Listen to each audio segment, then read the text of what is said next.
इस दुनिया में करोड़ों साल तक स्लेवरी थी, गुलामी थी, इंसान बेचे जाते थे, खरीदे जाते थे। तो सैकड़ों साल तक हुआ था ना, तो क्योंकि ये सैकड़ों साल तक हुआ था तो ठीक हो गया। और अब इसे कोई कहे गुलामी बंद करो, स्लेवरी नहीं होनी चाहिए, तो वो बुरा है। सैकड़ों साल तक इंसान को बहुत सारी बातें नहीं मालूम थी। इंसान को ये नहीं पता था कि फ्लड क्यों आता है, इंसान को ये नहीं पता था कि बारिश क्यों होती है, इंसान को ये नहीं पता था कि सूखा क्यों पड़ जाता है, इंसान को ये नहीं पता था कि बीमारियां क्यों होती हैं। तो जिन चीजों का पता नहीं था उसका रिएक्शन, उसका जो लोगों पे असर हुआ वो दो तरह का हुआ। एक, उससे डर गए, उसको पूजने लगे, हर चीज जिससे डरे उसे पूजा। दूसरे वो थे जिन्होंने कहा कि पता लगाओ ये कैसे होता है और इसको ठीक कैसे किया जाए। जब नाइल में, बहुत बड़ी नदी है इजिप्ट में, वहां जब फेरो होते थे तो जब फ्लड आता था उसमें तो कहते थे कि नाइल का देवता नाराज हो गया है और इसमें हमको अब कुंवारी लड़कियां उनका बलिदान करना पड़ेगा, उनकी आहुति देनी पड़ेगी, तब नाइल का देवता जो है वो शांत होगा। तो लड़कियों को उस फ्लड में फेंक देते थे। फ्लड तो बाद में धीरे धीरे ठीक ही होता है, तो जब ठीक होता तो देखो अब नाइल का देवता प्रसन्न हो गया। ये वो लोग थे, ऐसा नहीं कि बिल्कुल जाहिल लोग थे, यही वो लोग थे जिन्होंने इतने बड़े बड़े पिरामिड भी बनाए हैं कि जिनका आज तक समझ में नहीं आता कि कैसे बनाया है। लेकिन दूसरी ओर ये जहालत भी थी। तो आज जब हम देखते हैं कुछ जहालत है, कुछ अंधविश्वास, तो लोग क्या कहते हैं कि क्या है, सब पागल है क्या? अरे भाई ये पढ़े लिखे लोग भी हैं, ये अपना काम धंधा सही संभालते हैं, ये अपना घर ठीक चलाते हैं, ये अपनी दुनिया ठीक चला रहे हैं, लेकिन ये बात मानते हैं तो कोई पागल थोड़ी है। या बाकी कामों में देखो होशियार है, तो होशियार वो भी थे जिनको पिरामिड बनाना आता था, लेकिन जब फ्लड आता था तो उसमें लड़कियों को फेंक देते थे। तो ये पूरा पागलपन जो है नहीं होता, कभी कभी कभी होता है, एक हिस्सा जो है गलत है, बाकी ठीक चल रहा है। और आज तो ये बहुत ज्यादा हो गया है। आप ये देखिए कि बहुत वर्षों पहले एक आदमी कोपरनिकस था, कोपरनिकस के बाद एक आदमी था, उसका नाम गलीलियो था। उसने कहा कि भाई आप लोग जो मानते हैं, जैसा आप कहते हैं कि आपकी होली बुक में लिखा हुआ है कि ये सूरज जो है ये धरती के चारों ओर घूम रहा है, ऐसा नहीं है। है ये कि धरती जो है ये सूरज के चारों, पृथ्वी जो है, पृथ्वी घूम रही है सूरज के चारों। तो उसको उन्होंने कहा कि ये तो हमारे जो विश्वास है, ये जो हमारा धर्म है, ये जो हमारी आस्था है, ये उसके खिलाफ बोल रहा है, इसको तो मार डालो। और उसे मौत की सजा देने ही वाले थे गलीलियो को। तो उसने कहा भाई मुझसे गलती हो गई, माफ कर दीजिए, सूरज ही घूम रहा है। अब वो बेचारा क्या करता। कुछ दिनों बाद फिर उसने कहा कि नहीं मैं माफी चाहता हूं, लेकिन सूरज घूम नहीं रहा, घूम तो पृथ्वी रही है। ये लोग जो थे, मैं इन्हें माफ करने को तैयार हूं। मैं इसलिए माफ करने को तैयार हूं कि जो इनकी नॉलेज थी, जो इनका ज्ञान था और जो इनकी आस्था थी, वो एक, उनको यही मालूम था। तो चलो कोई बात नहीं, माफ कर दो कि जाहिल थे। मुझे हैरत अब होती है, अचरज ये होता है कि आज ऐसे लोग हैं जो नासा में बैठ के चांद के ऊपर किस जगह कहां रॉकेट पहुंचेगा वो हिसाब लगा के भेज सकते हैं, जो यहां बैठ के ये बता सकते हैं कि वो प्लेनेट जो है उसका कितने माइल का सरकमफ्रेंस है, उसका घेरा कितने माइल्स का है, ये किस स्पीड से चल रहा है। और उसके बाद भी उनकी धार्मिक आस्था वही रहती है जो हजारों साल पहले उनकी थी, जिन्होंने पृथ्वी घूम रही है के इल्जाम में गलीलियो को मार ही डाला था। ये पहली बार हुआ है आज के युग में कि जो इंसान का ज्ञान है और जो इंसान की आस्था है, ये एक नहीं है। अब ये दोनों बातें एक ही आदमी मान रहा है। वो ये साइंस को भी मान रहा है और वो ये धर्म को भी मान रहा है, जो एक दूसरे के साथ जुड़े हुए नहीं, एक दूसरे के खिलाफ है। मैं तो उसे भी माफ करने को तैयार हूं जो इतना जाहिल है कि ये जानता ही नहीं इन चीजों के बारे में। कमाल ये है कि दोनों ही बातें जान के भी इंसान, इसको साइकाट्री में कहते हैं स्किज़ोफ्रेनिया, कि एक ही आदमी के अंदर दो अलग अलग तरह के आदमी मौजूद हो। लेकिन अब इतने हैं कि आप कह नहीं सकते। दुनिया की बहुत सारी बातें इसलिए सही मान ली जाती हैं कि बहुत सारे लोग कर रहे हैं। आज से 2500-3000 साल पहले वहां ग्रीस में एक देवता पूजा जाता था, जुपिटर। और ये ग्रीस कोई मामूली जगह नहीं थी। इसने बड़े बड़े फिलोसोफर, बड़े बड़े इंटेलेक्चुअल पैदा किए हैं, बड़े बड़े राइटर पैदा किए हैं उस समय में। लेकिन जुपिटर की पूजा होती थी, हरकुलिस की पूजा होती थी, एक बैक्शस नाम का गॉड था, एक जियस नाम का गॉड था, इनकी पूजा होती थी। फिर वो खत्म हो गए, दूसरे धर्म आ गए, वो नहीं रहे। आज अगर आपको किसी के बारे में मालूम हो, मेरे बारे में पता चले कि ये बड़ी बातें करता है कि मैं नास्तिक हूं और ये है वो कहता रहता है, सच बात कुछ और है। सच ये है कि सुबह उठ के जुपिटर की 1 घंटे पूजा करता है। तो आप सोचेंगे कि मैं पागल हूं क्या, जुपिटर की पूजा करता है? तो मैं आपको पागल लगूंगा। लेकिन विश्वास रखिए कि अगर 10 करोड़ आदमी जुपिटर की पूजा करने लगे तो फिर मैं पागल नहीं लगूंगा। ये गलत काम बड़े स्केल पे जब होता है, ये गलत बात जब बड़े स्केल पे मानी जाती है तो उसको सम्मान मिल जाता है। फिर आप कुछ नहीं कह सकते। मुझे लोग कहते हैं कि हम ये मानते हैं भाई, तो हमको इससे मन को शांति मिलती है, तो हम क्यों ना माने? तो मैं उनसे कहता हूं कि भाई वो जो बिल गेट्स है, दुनिया का सबसे अमीर आदमी, मैं ये मान लूं कि मेरा खोया हुआ भाई है तो मुझे बड़ी शांति मिलेगी। तो तुम मुझे पागल समझोगे? अरे मुझे शांति मिल रही है तो तुम्हें क्या तकलीफ होगी? एक बात, अगर गलत बात से तुम्हें शांति मिल रही है तो वो शांति ठीक नहीं है, इसलिए कि ये गलत बात तुमसे बहुत सारी गलत बातें करवाएगी। तो ये दुनिया में चल रहा है। कमाल की बात यह है कि हमारे जो दुनिया में बड़े बड़े धर्म हैं, मैं तो कभी सोचता हूं कि जो दुनिया में सबसे धार्मिक आदमी भी है, वो क्रिश्चियन हो, वो मुस्लिम हो, वो जू हो, वो हिंदू हो, सिख हो, कोई भी मजहब मान, दुनिया में कोई समझिए बड़े रिलीजन 10 हैं, उनमें से एक ही मानता होगा ना वो। मैं तो ये भी बात नहीं मानता जी वो अलग अलग रास्ते हैं, जाना तो एक ही जगह है। ये तो पॉलिटिकल पार्टीज भी कहती हैं, सब पॉलिटिकल पार्टी कहती हैं हम देश की प्रगति के लिए और उन्नति के लिए हैं। तो अगर सभी प्रगति उन्नति चाहते हो तो अलग अलग पार्टी क्यों हो, सब एक साथ हो जाओ।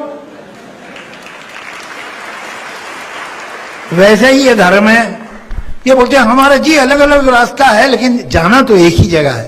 तो जाना एक ही जगह तो साथ चले जाओ, अलग अलग कहे जाते हो? ये सब बेकार बात है, अलग अलग है और इन्हें एक दूसरे से सख्त नफरत है। अब आप देखिए कि मैं ऐसा विश्वास रखता हूं कि जो सबसे ज्यादा धार्मिक आदमी भी होता है वो भी 90% नास्तिक होता है, इसलिए कि उसकी अकल अपने धर्म में खराब हो जाती है। बाकी जो 9 धर्म है ना उनको बिल्कुल करेक्ट देखता है वो।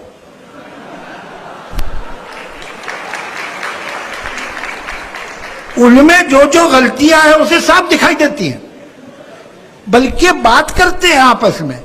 कमाल है यार, ये कैसे मानते ऐसी बात है? अच्छा तुम क्या मानते हो जरा बताओ। तो ये एक जो ख्याल है कि ये अल्टीमेट सच है, ये सबसे बड़ा सत्य है, यही तो असली सत्य है जो आपको समझना है। अच्छा भाई, ये सत्य होगा, मान गया मैं। तो ये सत्य अगर इतना बड़ा है तो तुम सवाल क्यों नहीं करने देते हो? तुम्हें तो डरना ही नहीं चाहिए। डरना तो हमें चाहिए, हम गलत सलत बातें करते हैं यार, सवाल करेंगे तो क्या जवाब देंगे हम। धर्म कहता है सवाल नहीं करना दादा, तो कोई भी धर्म एक हद तक पूछ लो, मगर अंदर ही अंदर एरिया में पूछना, बाहर निकल के नहीं पूछ लेना। तो हर धर्म आपको, और ये सिर्फ धर्म की बात नहीं है, ये बात है फेथ की। ये सच बात यह है कि ये गलती सिर्फ धर्म नहीं है। अब वो जो, ये तो कम्युनिज्म ने भी गलती की है, ये तो जो अल्ट्रा नेशनलिज्म जर्मनी की थी, नाजीज की, उसमें भी यही था, सवाल नहीं करो, जो हम कह रहे हैं वही सही है।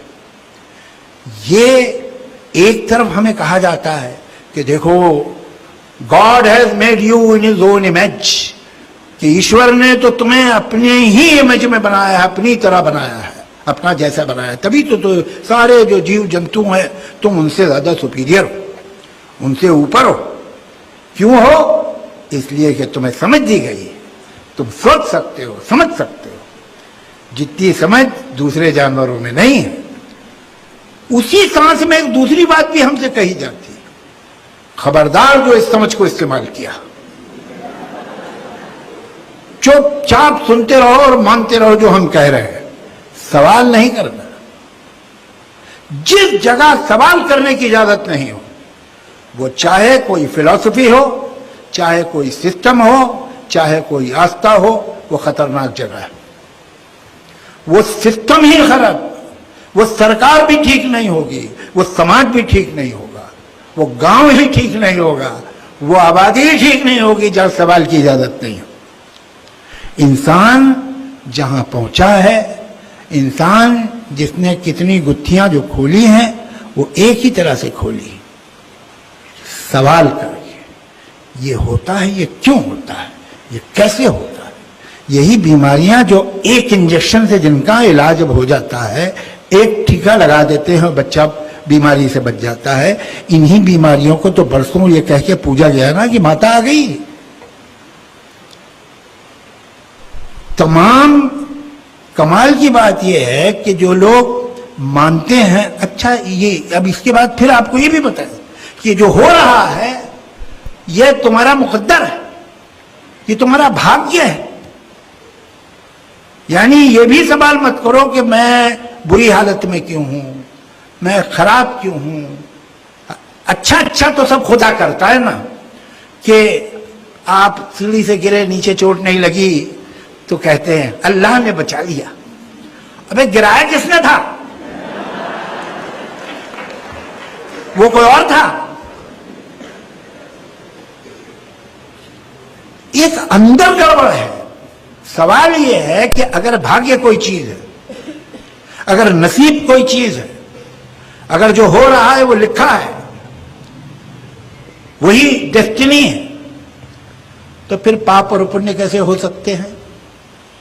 अरे भाई, एक आदमी के भाग्य में लिखा था कि मेरा मर्डर करेगा, सो उसने कर दिया। आप उसे हत्यारा क्यों कह रहे हैं? उसका क्या दोष है? मेरे भाग्य में लिखा था कि मैं इसका पैसा खा जाऊंगा, आप मुझे चोर क्यों कह रहे हैं? अगर भाग्य में लिखा था तो पाप और पुण्य हो ही नहीं सकते।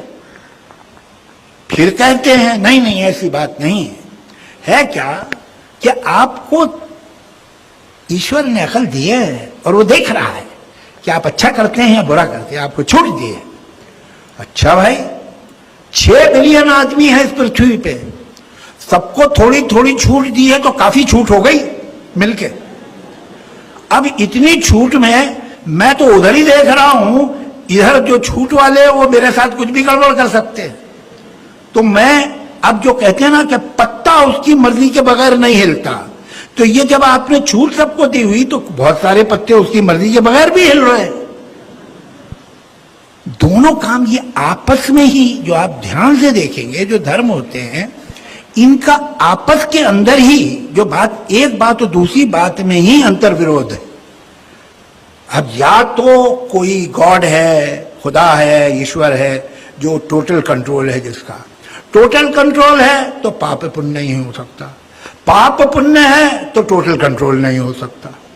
तय कर लो भाई, जो कहो हम वही मान जाएंगे। अच्छा सा मुझे फ्री मिल रही, फ्री विल मिल गई, मुझे छूट मिली कि अच्छा देखो तुम क्या करते हो। मैंने बुरे काम किए, मैंने की चोरी, जेब कतरा बन गया, मैं पिक पॉकेट हो गया। कोई बड़ा जुर्म नहीं किया, मैं सारी जिंदगी लोगों की छोटी छोटी चोरियां करता रहा। अब मैं मर गया। मरने के बाद, अब मरने के बाद कुछ हो सकता है या नहीं हो सकता, इस बारे में भी बात करते हैं। जो मैं सोचता हूं वो बताऊंगा। मरने के बाद अलग अलग फॉर्मूला हैं। जैसे जो सेमेटिक रिलीजन है, जूडाइज्म, क्रिश्चियनिटी, इस्लाम, उसमें आदमी ऊपर जाता है, वहां पर कोर्ट है, कोर्ट में कहते हैं अच्छा तुमने ये किया था, सुनो ऐसा करो, इसको स्वर्ग में भेज दो, भाई साहब आपको नरक में जाना पड़ेगा, जो भी वह चलता है। तो अब मैंने तो सारी जिंदगी चोरी की थी, जेबें काटी थी, कोई ऐसा डाका नहीं मारा था मैंने, किसी को हमला नहीं किया, सके भाई लोटा लेके भाग जाता था, कुछ कहीं पर दरवाजे पे कोई चीज रखी है, दूध की शीशी लेके भाग गया, ऐसा छोटे मोटे। मगर चोरी थी तो मुझे तो नरक में ही जाना है, तो मैं चला गया। अब आप ये बताइए कि ये छोटी छोटी चोरियों के लिए मैं कितने दिनों नरक में रहूंगा? हजारों लाखों करोड़ों साल। अरे भाई छोटी छोटी चोरियां की हैं, 6 महीने की सजा हो जाए, 8 महीने की सजा हो जाए, 1 साल की, 2 साल की, हमेशा तो नहीं हो सकता। ये तो कोई जस्टिस की बात ही नहीं है। और वहां भी नरक में आग और कूड़े और गर्मी और तकलीफ और ये बहुत टॉर्चर वहां बहुत ज्यादा है। अब 6 महीने 8 महीने बाद अगर मुझे छोड़ दिया तो मैं कहां जाऊंगा? मैं स्वर्ग में तो जा नहीं सकता हूं, ऐसा तो कोई काम मैंने किया नहीं है। अच्छा, और आपके धर्म के मुताबिक मेरा जन्म भी नहीं होने वाला है दोबारा, वो दूसरा धर्म है, उसकी भी बात करेंगे।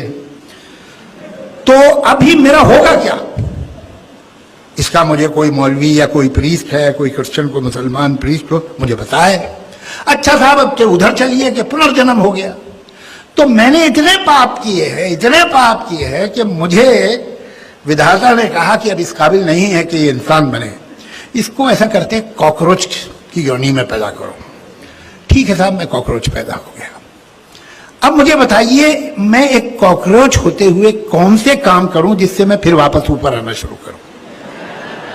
How to be a good cockroach?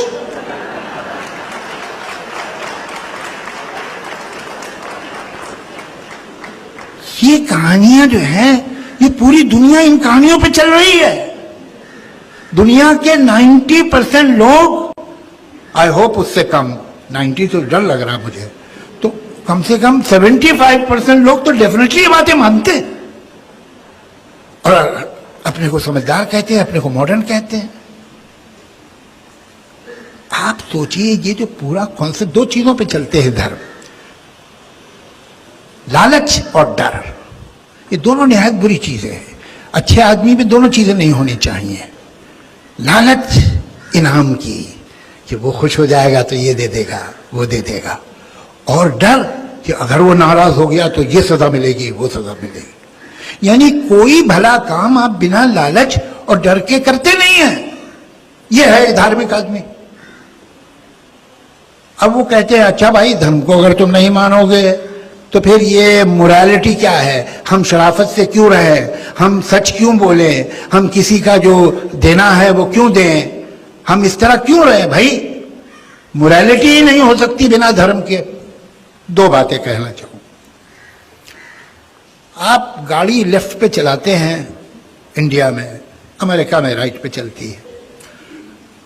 Left पे क्यों चलाते हैं? मोरालिटी है, उसने हुक्म दिया है।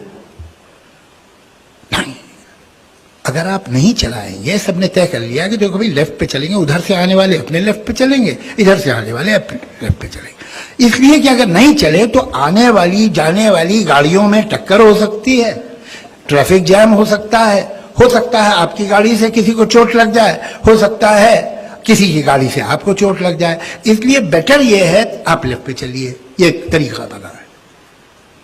इसमें कोई मोरालिटी की बात नहीं है, कोई इसमें हेलो नहीं है इसकी चारों तरफ। ये एक बड़ी पवित्र बात है कि आदमी लेफ्ट पे चले। ऐसा कुछ नहीं है। ट्रैफिक तभी ठीक चलेगा अगर आप लेफ्ट पे चलेंगे।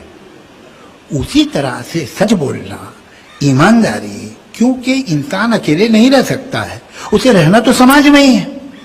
ये एक बहुत बड़ा क्लब है, ह्यूमन सोसाइटी जो है। अब इसकी मेंबरशिप में ये क्लब ठीक चले तो कुछ तो उसूल बनाने पड़ेंगे ना भाई। जैसे वो लेफ्ट पे गाड़ी चलाना है, तो आपने ये उसूल बनाए वक्त के साथ कि देखो भाई ये नहीं करना, किसी का सामान उठा के नहीं ले जाओ वरना फिर गड़बड़ क्या होगा, फिर वो ट्रैफिक जैम हो जाएगा। ये है मोरालिटी। अगर आप ये काम किसी डर से कर रहे हैं तो गलत है, किसी लालच से कर रहे हैं तो गलत है।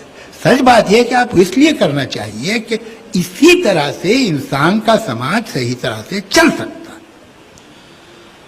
बाकी बचा कि मरने के बाद इसका सजा मिलेगी या इनाम मिलेगा। एक बात मुझे अच्छी लगती है धर्मों की, इन्होंने कहा है कि तुम्हें मरने के बाद हम सजा देंगे या इनाम देंगे।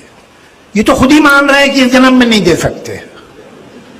अगर इस जन्म में दे सकते तो इन्हें स्वर्ग बनाने की जरूरत ही नहीं पड़ती, इन्हें नरक बनाने की जरूरत ही नहीं पड़ती।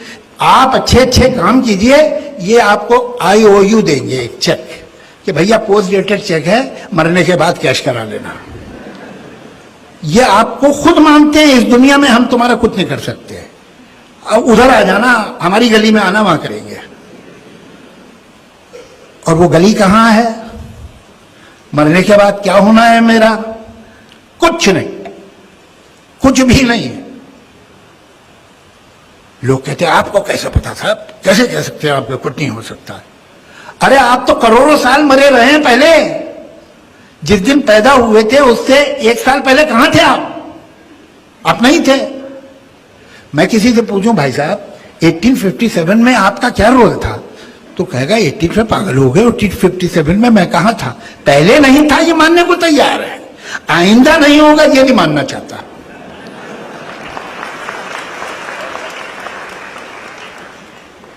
तुम फिर नहीं होगे दोस्त, कोई चांस ही नहीं होने का, ना मेरे ना आपके। कि वो यहां से देख रहे हैं, मेरे पिताजी कहीं से नहीं देख रहे हैं, वो अब नहीं है। इसलिए कि मैं हूं कौन, समझने वाली बात है कि जो दोबारा हो सकता है। क्या मैं अपना हाथ हूं? मेरा हाथ काट दोगे तब भी मैं ही रहूंगा। मेरा पैर हूं? नहीं हूं। पैर काट दोगे तब भी मैं ही रहूंगा। तो मैं हूं कौन? मैं अपनी सारी मेमोरी और अपनी सारी थिंकिंग और अपना सारा माइंड हूं। ब्रेन नहीं, माइंड। ब्रेन है टेप रिकॉर्डर, उसके ऊपर जो गाना रिकॉर्ड है वो हूं मैं। एक दूसरे, चलो मेरी बॉडी भी है, ये मेरी ही बॉडी है, फिंगरप्रिंट तो मेरे जैसे किसी और के नहीं है ना। ये कैसे बनी थी? ये मां के पेट में जब 12 क्रोमोसोम बाप के और 12 क्रोमोसोम मां के मिले, जिनके एक एक क्रोमोसोम के अंदर जनरेशन भरी हुई थी, पीढ़ियां भरी हुई थी, जिनमें रेस में 5 घोड़े दौड़ते हैं, जैकपॉट नहीं लग पाता आपसे। यहां तो करोड़ों घोड़े का दौड़ रहे अंदर। अब उसमें जो कॉम्बिनेशन बनेगा वो दोबारा इसी मां के पेट में भी दोबारा नहीं बन सकता, पॉसिबल ही नहीं। तो ये जो बॉडी फॉर्म हुई है ये पहली और आखिरी बार हुई है, इसलिए कि इसमें बाटर होता है कि कहीं से नाक आ गई, कहीं से कान आ गया, कहीं से आवाज आ गई, कहीं से हाइट आ गई, कहीं से मेंटल इंक्लिनेशन आ गया, और वो खून में चल रहा है। ये हो सकता है कि दादा की आंखें नीले रंग की थी, बाप की नहीं थी, मां की नहीं थी, बच्चे की आंख नीली हो गई। ये नीली आंख बह रही थी, खून में बाहर नहीं आई थी। तो ये क्या बाटर हुआ, क्या सौदा हुआ इन 12 और उन 12 में, ये सौदा अब दोबारा नहीं हो पाएगा। तो ये जो बॉडी बनी है यूनिक है। अब मैं पैदा हुआ, मैं जिस जगह पैदा हुआ और जहां पैदा हुआ वो जगह इससे पहले थी ही नहीं, और आइंदा भी नहीं होगी। मेरा एक भाई है, अभी अमेरिका में रहता है, साइको एनालिस्ट है। क्या मैं और मेरा भाई एक घर में पैदा हुए हैं? क्या मैं और मेरा भाई एक मां बाप की औलाद है? नहीं। मैं जिस घर में पैदा हुआ था वहां एक औरत थी, एक मर्द थी, और एक बच्चा मैं पहला पैदा हुआ था। एक माँ, एक बाप और एक बच्चा। मैं उस घर में हूं। मेरा भाई मेरे 1.5 साल बाद जो पैदा हुआ वो एक ऐसे घर में पैदा हुआ जहां बाप था, मां थी और एक बड़ा भाई था। वो सेम घर में नहीं पैदा हुआ। मैं जिस घर में पला बढ़ा वहां एक मां थी, एक बाप था, एक छोटा भाई था। वो जिस घर में पला बढ़ा वहां एक बाप था, एक भाई था, एक बड़ा भाई था, मां थी और बड़ा भाई था। हम दोनों एक घर में नहीं पले। फिर उसकी जिंदगी में क्या एक्सपीरियंस क्लास में हुआ, मुझसे तो एक क्लास पीछे था। वहां उसके क्लास फेलो अलग थे, टीचर अलग थे, उसके साथ अलग बात होती थी। वो रोज सुबह से शाम तक एक दूसरा दिन गुजार रहा था, मैं दूसरा गुजार रहा। धीरे धीरे धीरे धीरे देखिए जी, हुआ ये कि वो तो जाके हो गया दिमाग का डॉक्टर और मैं थोड़ा सा पागल हो गया, मैं आ गया फिल्मों में। तो हम ना एक घर में पले, ना हमारा जो डेटा, अगर आप उसके माइंड में जितनी थॉट्स और मेमोरीज है वो निकाल लो और मेरे माइंड में जितनी थॉट्स और मेमोरी निकाल लो, वो कितनी अलग होंगी एक दूसरे से। सेम डेटा ऑफ थॉट्स और मेमोरी, कि एग्जैक्टली वही यादें, वही थॉट, वही ख्याल, वही विचार, वही भावनाएं एक सर में और दूसरे सर में हो ही नहीं सकती। तो ना बॉडी सेम हो सकती है, ना माइंड सेम हो सकता है। तो सेम हो क्या सकता है? वो क्या चीज है जो दोबारा जन्मेगी? ये हो सकता है कि मेरी बॉडी में जो फास्फोरस है वो जमीन में मिल जाए और कोई चीज उससे बन जाए, जो आयरन है, जो मेरी बॉडी में आयरन है उससे कोई फूल, कोई पत्ता उगाए, मगर वो मैं तो नहीं हूंगा ना। एक मौत के बाद ये ख्याल रोमांटिक है, हम लोग असल में एक्सेप्ट नहीं करना चाहते हैं। मुझसे गुरुजी ने स्टेज पे पूछा था बहुत बड़े फंक्शन में, आप अगर ये समझते हैं कि मरने के बाद कुछ है ही नहीं और मरने से पैदा होने से पहले कुछ नहीं था, तो आपको क्या लगता है कि आप इस संसार में क्यों हैं? तो मैं कहा, गुरुजी आपके बारे में तो नहीं जानता, लेकिन मुझे मालूम है मैं संसार में क्यों हूं, बताने वाली बात नहीं है।